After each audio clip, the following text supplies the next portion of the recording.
বই করল প্রভুর বর্ণনা না যায় রামানন্দের কৃষ্ণ কথা স্বরূপের গান বিরহ বেদনায় প্রভুর রাখয় পরাণ দিনে প্রভু নানার সঙ্গে হয় অন্য অন্নমনা রাত্রিকালে পারে প্রভুর বিরহ বেদনা তার সুখ হেতু সঙ্গে রহে দুয়োজনা কৃষ্ণ রস শ্লোক গীতে করেন সান্ত্বনা সুবল জয়ীছে পূর্বে কৃষ্ণ সুখের সহায় গৌর সুখ সুখ দান হেতু তৈছে রামরায় পূর্বে জয়ীছে রাধার সহায় ললিতা প্রদান তৈছে স্বরূপ ঘোষায় রাখে মহাপ্রভুর প্রাণ এও দুয়োজনার সৌভাগ্য কহেন না যায় প্রভুর অন্তরঙ্গ করি যারে লোকে গাই এও মত বিহরে গৌর লয় ভক্তগণ এবে শোন ভক্তগণ রঘুনাথের মিলন পূর্বে শান্তিপুরে রঘুনাথ যবে আইলা মহাপ্রভুর কৃপা করে তারে শিখাইলা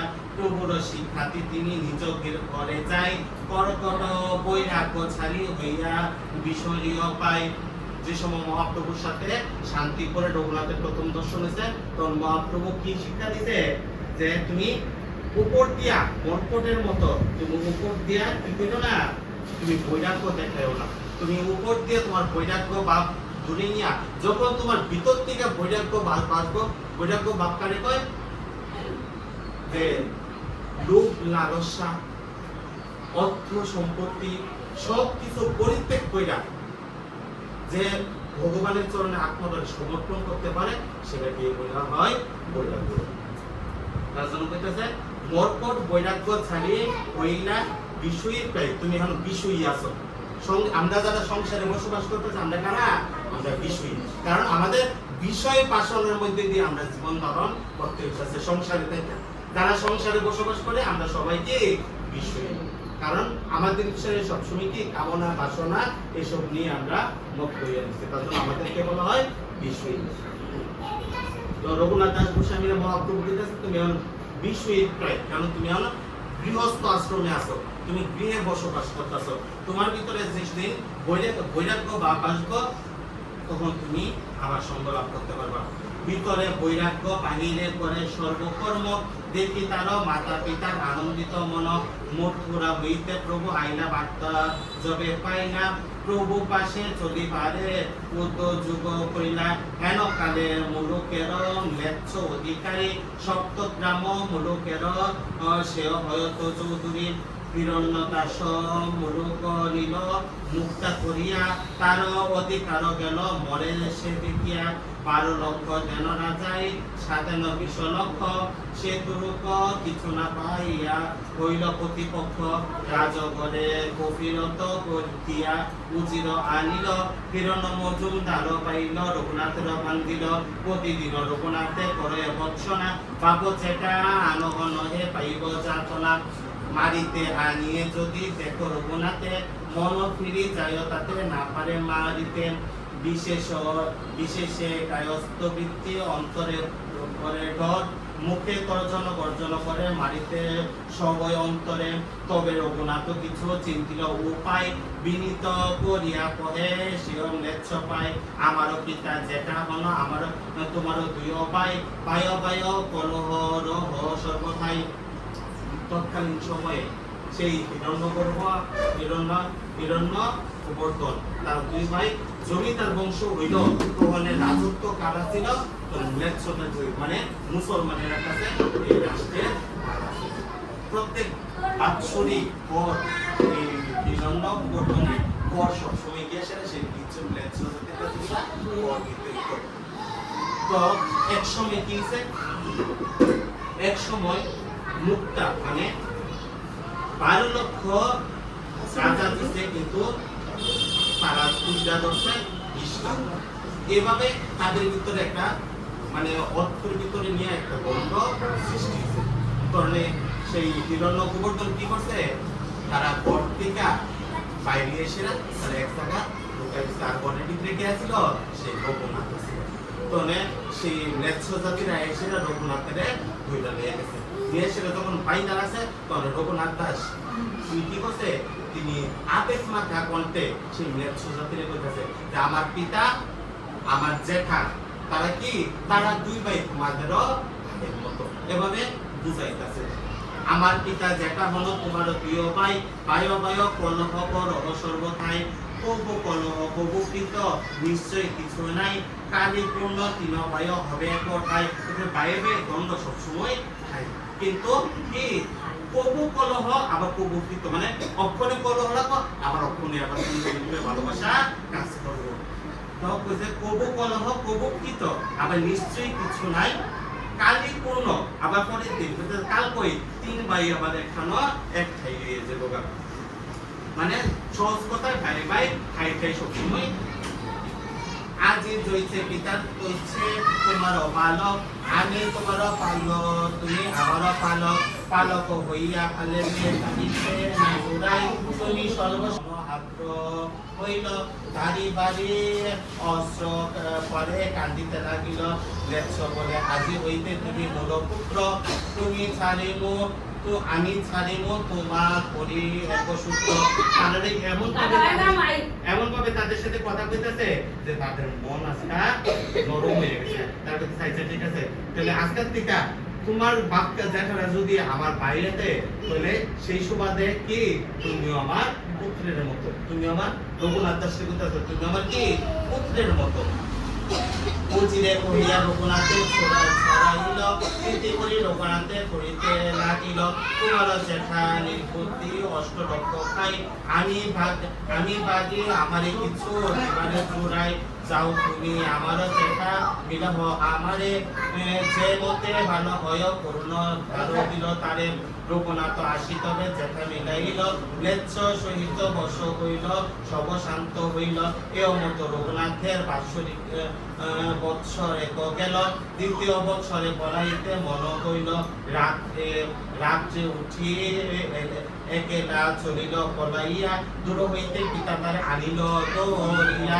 ঠিক আছে প্রত্যেকবারই রঘুনাথ কি করে রাত্রি অন্ধকার ঘর থেকে পলাই যেতে চায়, কই যেতে চায় ওই গৌরের সাথে সঙ্গ লাভ করার জন্য, কিন্তু তার পিতা কি করে দল বল লয়ে সেটা তাদের ঘরের ভিতরে বাইন্দা দেই করে।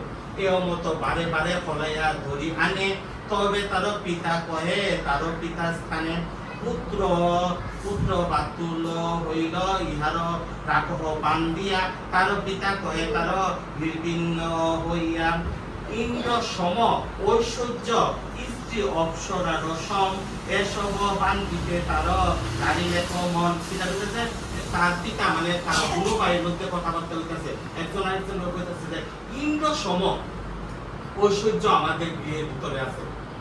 তৎকালীন সময়ে যদি তাদের বিয়ের ভিতরে ইন্দ্র সম ঐশ্বর্য যদি পায় তাহলে তারা কত বিশাল ধনিয়া ছিল। ইন্দ্র সম ঐশ্বর্য ছিল আবার কি অপ্সরার সম স্ত্রী ঘরের ভিতরে তবু তারা বাইন্দা রাখা যায় না। ইন্দ্র সম ঐশ্বর্য স্ত্রী অপ্সরার সম, এসব বান্দিতে যার নারীলে মন, দরির বান্ধনে দরিদ্র বন্ধনে তারে রাখিব ক্ষমতে, জন্মদাতা পিতা নারে প্রারম্ভ উচাইতে, চৈতন্য চন্দ্রের পিতা হইয়াছে ইহাতে, চৈতন্য চন্দ্রের বাতুল কে রাখিতে পারে। তবে রঘুনাথ কিছু বিচারিলা মনে, নিত্যানন্দ কুশায় ফাঁস চলিলা আরো দিনে। তবে রঘুনাথ কিছু বিচার মনে করছে, তাদের তো ভগবানের সাথে একটা আলাদা সম্বন্ধ আছে, তার জন্য সেই সম্বন্ধে তারা সেই রঘুনাথ আজকে কি বুঝতে পারছে যে আমার এখন নিত্যানন্দ ঘোষের সাথে সঙ্গ লাভ করতে হবে। এই বিচার মনে করে সে আবার ঘর থেকে বারংবারের মতো বেরিয়ে এসে কি নিত্যানন্দ প্রভু সঙ্গ লাভ করার জন্য কইছে, পানিহাটি গ্রামে পাইল প্রভুর দর্শন, কীর্তনিয়া সেবক গণ সঙ্গে বহুজন, গঙ্গার তীরেতে বৃক্ষমূলে পিণ্ডরা উপরে বসিয়াছেন যেন কুটি সূর্যোদয় করে। যখন রঘুনাথ দাস গোস্বামী এই পানিহাটি গ্রামে এসে উপস্থিত দিছে, আয়া দেখতেছি কি গঙ্গার পাড়ে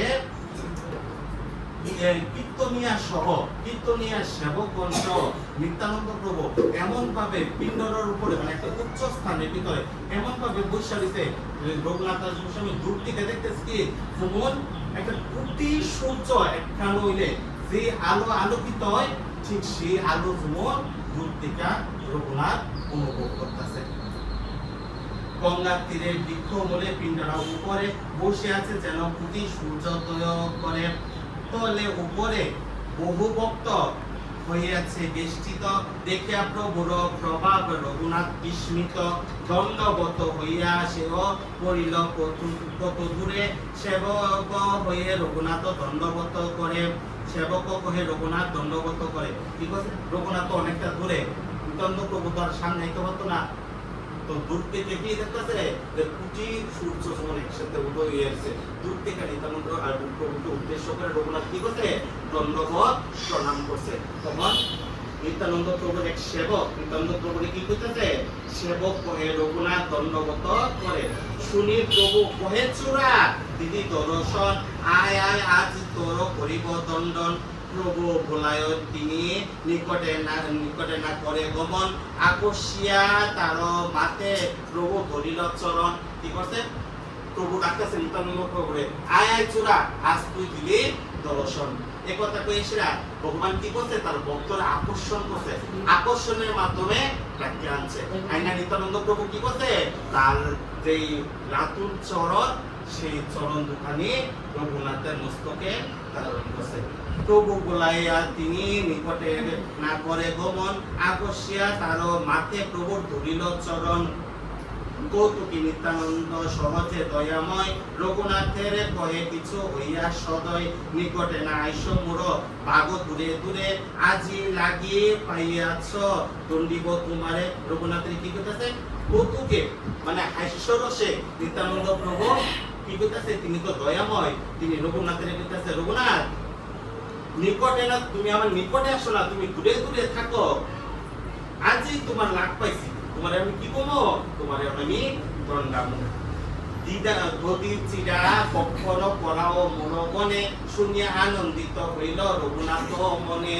আজকে রঘুনাথে দেখেই না নিত্যানন্দ প্রভু কি করছে? আজকে তোমাকে দণ্ডামু। চিরা গদি দ্বারা কি করো? চিরা গদি বক্ষণ করাও মোর গণে। আমরা সবাই তুমি কি করাও? চিরা গদি বক্ষণ করাও। এই কথা শুনে রঘুনাথের মনের ভিতরে খুব আনন্দিত হয়েছে। সেই ক্ষণে নিজ লোক পাঠাইল গ্রামে, বক্ষ দ্রব্য লোক সব গ্রাম হইতে আনে। এই কথা শুনে রঘুনাথ দাস কি করছে?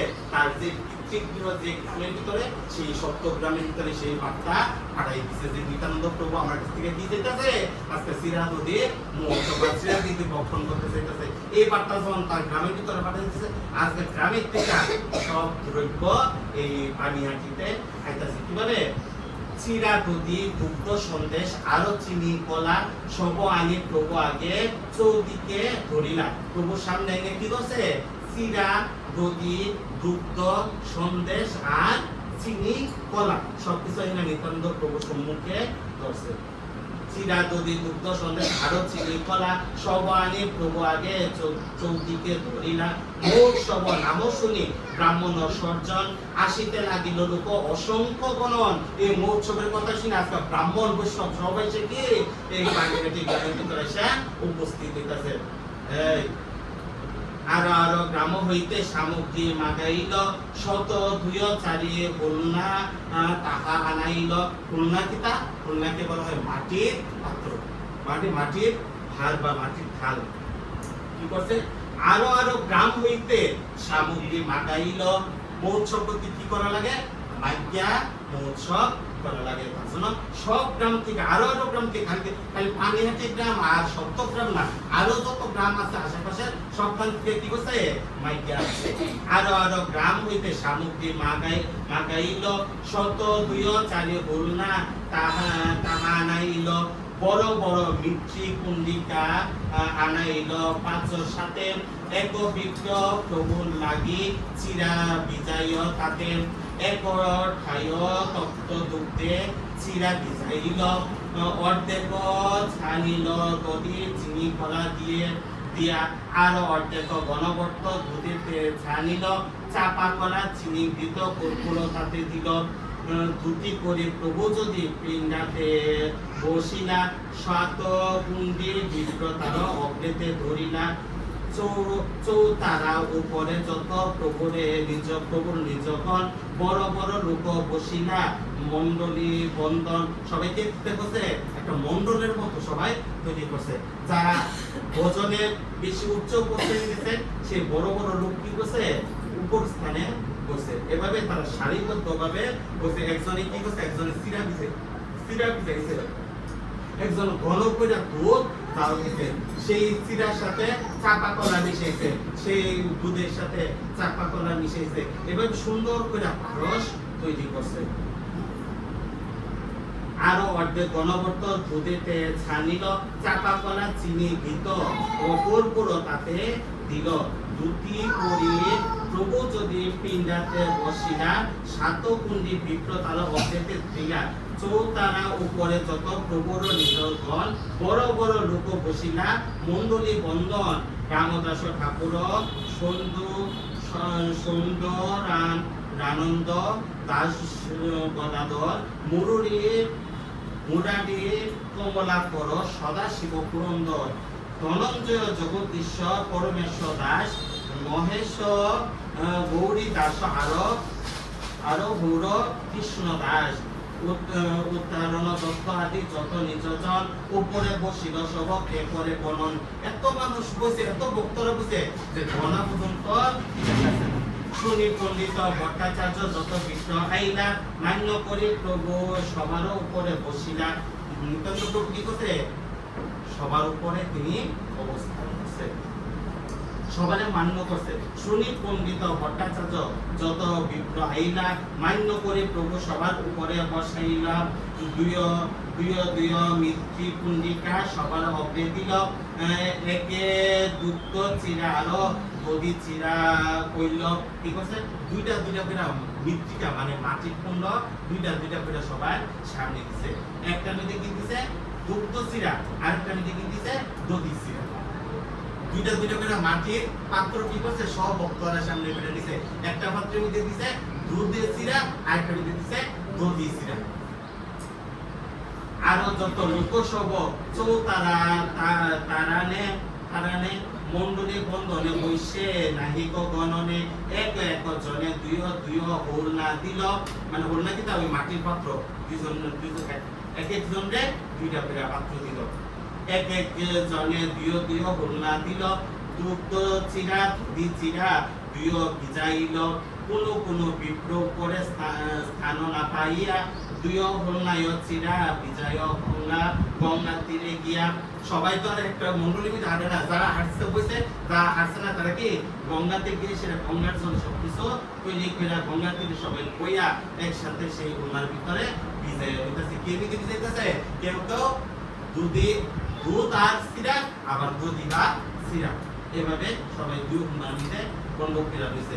তীরে স্থান না পাইয়া আরো কতজন জলে নামবি করে দধি চিপিটক বক্ষণ। কি করছে, তীরের মধ্যে অনেক জায়গা এত অসংখ্য ভক্ত হইছে। মন্ডলের মধ্যে যারা মানে বইতো না করছে তারা কি করছে, তারা গঙ্গার তীরে বসে, গঙ্গার তীরে যারা জায়গা না হয়েছে তারা অনেক জলে গঙ্গার মধ্যে পর্যন্ত না গেছে। সুন্দর করে দধি চিরা মাইকে তারা বক্ষণ করতেছে। কেহ উপরে কেহ তলে কেহ গঙ্গার তীরে, বিসর্জন তিন ঠাই পরিবেশন করে। হেন কালে আইলা তাহা রাঘব পণ্ডিত, হাসিতে লাগিল দেখি হইয়া বিস্মিত।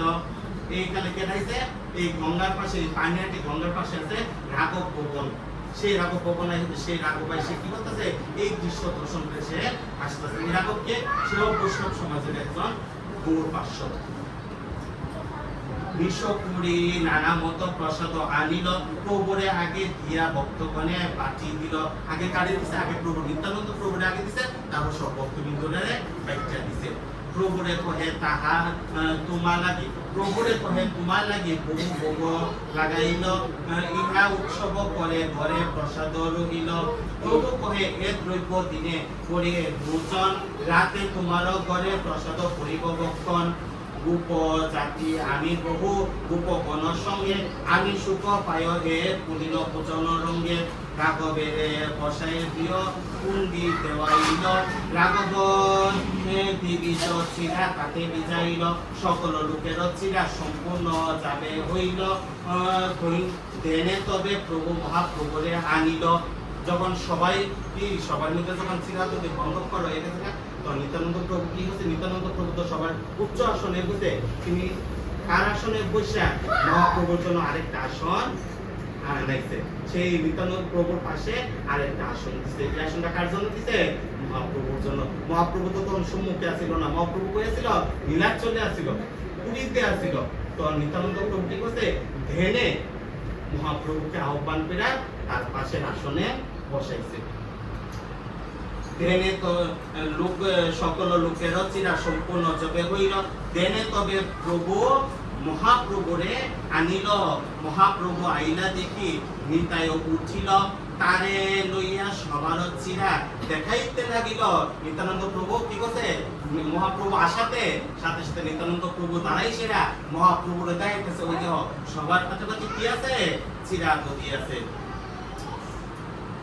তারে লইয়া সবার চিরা দেখাইতে লাগিলা, সকল কুণ্ডিল হরুণার চিরা এক এক গ্রাস। মহাপ্রভু আইলা দেখি নিতায় উঠিলা, তারে লইয়া সবাই চিরা দেখিতে লাগিলা, সকল কুণ্ডিল হরুণার চিরা এক এক গ্রাস।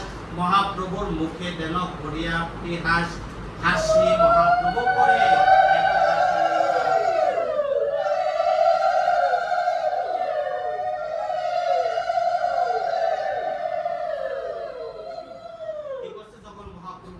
দর্শন করতেছে সবার পাতের মধ্যে, মানে সবার করুণা, মানে মাটির পাত্রের দিকে চিরা অতি সুন্দর করে সাজায় রাখছে। সব ভক্তরা কি করছে? এক এক গ্রাস লইয়া মহাপ্রভুর মুখের মধ্যে দিতেছে। হাসি মহাপ্রভু আরো এক গ্রাস লইয়া কারো মুখে দিয়া খাওয়ানো হাসিয়া হাসিয়া। এও মতো নিত্যানন্দ বেরিয়া সকল মণ্ডলে দণ্ডাইয়া রঙ্গ দেখে বৈষ্ণব সকলে কি করিয়া বেড়াইও ইহ কেহ নাহি জানে। মহাপ্রভুর দর্শন পায় কোন ভাগ্যবানে। আজকে তো মহাপ্রভু আসরে আসিয়া উপস্থিত দিছে, সবার কি ক্ষমতা আছে মহাপ্রভুর দর্শন করুনের? সবাই কিন্তু ক্ষমতা নেই। যে মহাপ্রভুর অন্তরঙ্গ পার্শ্বদ, যে মহাপ্রভুর অন্তরঙ্গ প্রেমে রুচি আছে, তারা একমাত্র মহাপ্রভুকে দর্শন লাভ করতে পারছে। নাই তো সাধারণ চর্মচক্ষু দ্বারা এই রূপ দর্শন করা সম্ভব না। আজও আমরা যে ভোগারতির সময় আজও যখন আমরা ভোগারতিতে মহাপ্রভুকে আহ্বান করি, মহাপ্রভু কিন্তু ঠিকই আমাদের আসরে বা আমাদের ঠাকুর মন্দিরে তার জন্য যে আমরা বসার আসন দিই, ঠিকই কিন্তু তিনি সেই আসনে এসে উপস্থিত হন। কিন্তু আমরা সাধারণ চর্মচক্ষু দ্বারা কিন্তু দর্শন করতে পারি না। তার জন্য আজকে কি বুঝে? কি করিয়া বেড়াইত কেহ নাহি জানে, মহাপ্রভুর দর্শন পায় কোন ভাগ্য জনে। সবার ভাগে সেই দর্শন হয় না, কোন ভাগ্যবান সেই দিকা দর্শন করতে পারে। তবে আসি নিত্যানন্দ আসনে বসাইলা, চারি কুণ্ডে চিরার ডাইনে রাখিলা, আসন করিয়া মহাপ্রভুরে তাহা বসাইলা, দুই বায় তবে চিরা খাইতে লাগিলা। দেখি নিত্যানন্দ প্রভু আনন্দিত হইয়া কত কত ভাবাবেশে প্রকাশ করিলা, আজ্ঞা দিল হরি বলি করহ ভোজন, হরি হরি ধ্বনি উঠে।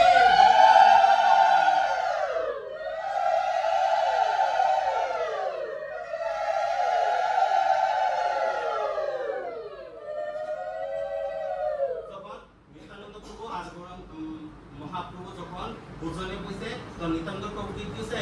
আজ্ঞা দিল। আজ্ঞা সবাই কি করতেছে? সবাই আজ্ঞা দিল। কি বললা? হরি বললা, সবাই আজ্ঞা দিল। সবাই কি করো? সবাই তোমরা ভোজন করো। হরি হরি ধ্বনি উঠে বলিল ভুবন, হরি হরি হরি বৈষ্ণব করিয়ে ভোজন। পুলিন ভোজন সবার হইল শরণ, নিত্যানন্দ প্রভু মহা কৃপালু উদর। নিত্যানন্দ প্রভু মহা কৃপালু উদর, রঘুনাথের বাইকে তো কইল অঙ্গীকার। নিত্যানন্দ প্রভাব কৃপা জানিবে কোন জন, মহাপ্রভু আনি করে পুলিন ভোজন। শ্রী রাম দাস দি গোপ প্রেমাবিষ্ট হইয়া গঙ্গার তীরে যমুনা পুলিন গান কইলা। মহোৎসব শুনি পাশরি গ্রামে গ্রামে হইতে, চিরাদধি সন্দেশ কলা আনিল বেচিতে। যত দ্রব্য লইয়া এসে সব মূল্য লইয়া, তারি দ্রব্য মূল্য লইয়া তাহারে খাওয়াইও। কৌতুক দেখিতে আইল যত যত জন, সেও চিরাদধি কলা করিল বক্ষণ। ভোজন করিয়ে নিত্যানন্দ আচমন কইল, চারি কুণ্ডি অবশেষে রঘুনাথের দিল আরো 3 কুণ্ডি অবশেষ ছিল গ্রাসে গ্রাসে পরিবৃত্ত সর্বভক্তি দিল পুষ্পমালা বিপ্র আনি প্রভুর আগে দিল চন্দন করিয়া প্রভুর সর্বাঙ্গে বিপ্ল অনুভোজন শেষ আচমন করা হয়ে গেছে কারণ কি করছে সব ভক্তরা জন্য আসলে মাল্য চন্দন আনা হয়েছে আগে 2 প্রভুরে কি করছে মালা পরাইছে চন্দনে সর্বঙ্গ বিকৃত করা হয়েছে সেবকে তাম্বুল লইয়া করে সমর্পণ হাসিয়া হাসিয়া প্রভুর করে চর্বণ তাম্বুল মহাপ্রভুর খুব পছন্দ কি তাম্বুল পান সেই তাম্বুল মানে পান মহাপ্রভু অত্যন্ত প্রিয় একটা জিনিস প্রত্যেকদিন যতদিন মহাপ্রভু সংসারে ছিল প্রত্যেকদিন মধ্যাহ্নকালীন ভোজনের পরে বিষ্ণুপ্রিয়া খুব সুন্দর করে মহাপ্রভুর জন্য একটা পানির খিলি সাজাই রাখতো কি দিয়া দন্তার বেদ দিয়া এলাচ লবঙ্গ নানা উপাচারে সুন্দর করে মহাপ্রভুর জন্য একটা পানির খিলি তৈরি করে রাখতো এই তাম্বুল মহাপ্রভু অত্যন্ত প্রিয় তার জন্য মধ্যাহ্নকালীন মুখ সময় মহাপ্রভু কি দেওয়া লাগে তাম্বুল দেওয়া লাগে কিসের তাম্বুল পান দেওয়া লাগে এলাচি লবঙ্গ নানা উপাচারে সুন্দর করে মহাপ্রভুকে পান দেওয়া লাগে সেবকে তাম্বুল লইয়া করে সমর্পণ হাসিয়া হাসিয়া প্রভু করে চর্বণ মালা চন্দন তাম্বুল শেষ যে আছিলা শ্রীহস্ত প্রভুর তাহা সবারে বাটিলা প্রভু আগে গ্রহণ করতে হাতের মধ্যে অবশিষ্ট যা ছিল সব ভক্তদের কাছে তা বন্ধ করতে গেছে আনন্দিত রঘুনাথ প্রভুর শেষ পাইয়া আপনার গণ সহিত খাইল বাটিয়া এও তো কহিল নিত্যানন্দের বিহার চিরাতদিন মহোৎসব খ্যাতি হইল যার প্রভু বিশ্রাম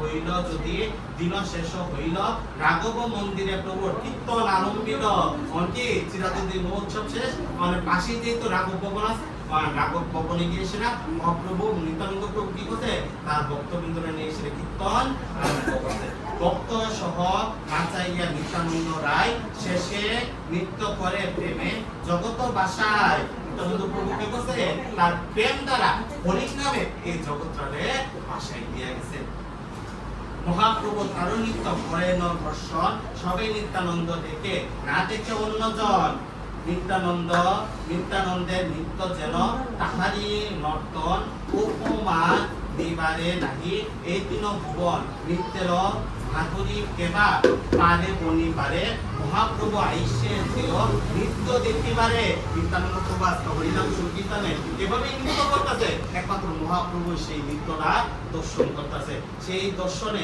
মহাপ্রভু কি নৃত্যের মাধুরী কেবা পারে বনিবারে নিত্যানন্দ প্রভু এমন ভাবে নৃত্য করতেছে হরির নামে যে তার বর্ণনা কেউ করতে পারবে না নৃত্যের মাধুরী কেবা করে বনিবার কেবা পারে বনিবারে মহাপ্রভু আইসে সেও নৃত্য দেখিবারে আজকে মহাপ্রভু নিত্যানন্দ প্রভুর নৃত্য দেখার জন্য আইছে নৃত্য করিয়ে প্রভু যবে বিশ্রাম করিল ভোজনের কালে পণ্ডিত নিবেদন করিল ভোজনে বসিয়া প্রভু নিজ গণ লইয়া মহাপ্রভুর আসন দিল ডাইনে পাতিয়া কি নিত্যানন্দ প্রভুর ডাইনে সবসময় মহাপ্রভুর আসন থাকে মহাপ্রভু আসিয়াছিল আসনে বসিল দেখি রাঘবের মনে আনন্দ বাড়িল দুই বায় আগে প্রসাদ আনিয়া ধরিল সকল বৈষ্ণবের পাশে পরিবেশন করিল নানা প্রকার পিঠা পায়েস দিব্য সালন্য অমৃত নিন্দয়ে হইছে বলে বিবিধ ব্যঞ্জন রাঘবের ঠাকুরের প্রসাদ অমৃতের সার মহাপ্রভু যাহা খাইতে আইসে বারবার পাব করে রাঘব যবে ভোগ লাগাইয়া মহাপ্রভুর লাগি ভোগ পৃথক বারয় প্রতিদিন মহাপ্রভু করেন ভোজন মধ্যে মধ্যে প্রভু তারে দেন দর্শন প্রিয় বাইকে আনিয়া রাঘব পরিবেশে যত্ন করি সব খাওয়ায় না রহে করি শেষে কত উপহারণ আনে হেন নাহি জানি রাঘবের ঘরে রান্ধে রাধা ঠাকুরানী এই রাধারানী কি করে প্রত্যেকদিন রাঘব ভবনে রন্ধন সারাতে রন্ধন করে সেই রন্ধন কার কাছে ভোগ লাগানো হয় মহাপ্রভুর উদ্দেশ্যে ভোগ লাগানো হয় মহাপ্রভু কোনোদিন দর্শন দেয় কোনোদিন আবার দর্শন দেয় না তো এভাবেই সেই রাঘব ভবনের পাশে আজও আজকের দিনও কিন্তু সেই পানিয়াটি গ্রামে কত কত হাজার হাজার ভক্তরা মিলা সেই রাধা ভবনের পাশে সুরধুনী গঙ্গার পাশে এভাবে কিন্তু চিরাকুতির মহোৎসব করতেছে।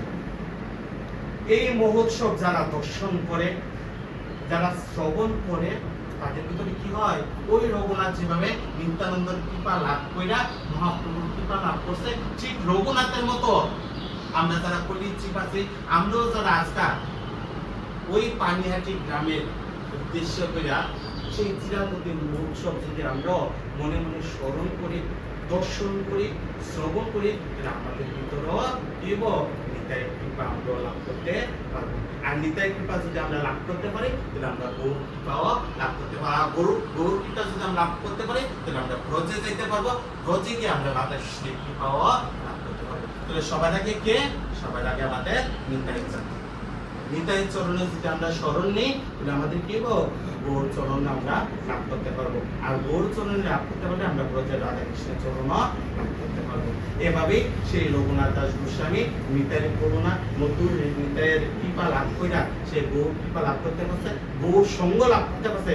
গৌর এই নিতাইয়ের কৃপা লাভ কইরা এই রঘুনাথ সে কি করছে, 16 বছর একটানা নীলাচলে মহাপ্রভুর সেবার কাজে সে রত আছিল। তারপর মহাপ্রভু তাকে আদেশ দিয়েছে, তুমি কোথায় চলে যাও, তুমি ব্রজমণ্ডলে চলে যাও, তুমি সেখানে গিয়া তুমি রাধা কৃষ্ণের কি করা শুরু করো। তখন সেই রঘুনাথ দাস গোস্বামী তিনি কি করছে, তিনি গোস্বামী পদ লাভ করে তিনি ব্রজে গিয়ে সেরা তিনি রাধা কৃষ্ণের যুগল উপাসনা করা শুরু করছে। তার জন্য আমাদের 6 গোস্বামী, এক গোস্বামী হতে রঘুনাথ দাস গোস্বামী। 6 গোস্বামীকে সহজ কথাটা আমরা কিভাবে বুঝতে পারি, জয় রূপ সনাতন বট্ট রঘুনাথ, শ্রীজীব গোপাল বট্ট দাস রঘুনাথ, এই লোক আমাদের 6 জন গোস্বামী। এই রঘুনাথ দাস গোস্বামী নিতাই কৃপা লাভ করে গৌর সঙ্গ লাভ করছে, গৌর কৃপা লাভ করে সে ব্রজে গেছে, ব্রজে গিয়ে সে রাধা কৃষ্ণের যুগল উপাসনা ভজন করছে, রাধা কৃষ্ণের সঙ্গ লাভ করে সে আমাদেরকে শিক্ষা দেওয়া গেছে আমাদের তো কি করতে হইব, নিতাই কৃপা লাভ করতে হইব। নিতাই কৃপা লাভ করে আমাদের গৌর কৃপা আমরা লাভ করতে পারবো, যেটা আমাদের কৃপা আমরা লাভ করতে পারবো। তার জন্য আমরা সবাই গৌর ভক্তবৃন্দ সবার কাছে আমার একটাই নিবেদন, যে অবশ্যই নিতাই কৃপা লাভ করতে গেলে নিতাই চরণে আমাদেরকে আশ্রিত দিব। নিতাইকে, নিতাই আমাদের আশ্রয় তত্ত্ব, তিনি জগৎগুরু। তার জন্য এই জগৎগুরু চরণে আমাদের আশ্রিত হইব। তাহলে আমরা কার কৃপা লাভ করতে পারবো, আমরা গৌরের কৃপা লাভ করতে পারবো। তৈরি গিয়েছে আমরা ভজনে আগাই যেতে পারবো, রাধা কৃষ্ণের চরণ লাভ করতে পারবো। এই বলে আজকে আমাদের মহোৎসবের হরি কথা এখানে বিশ্রাম। জয় জয় নিতাই গৌর।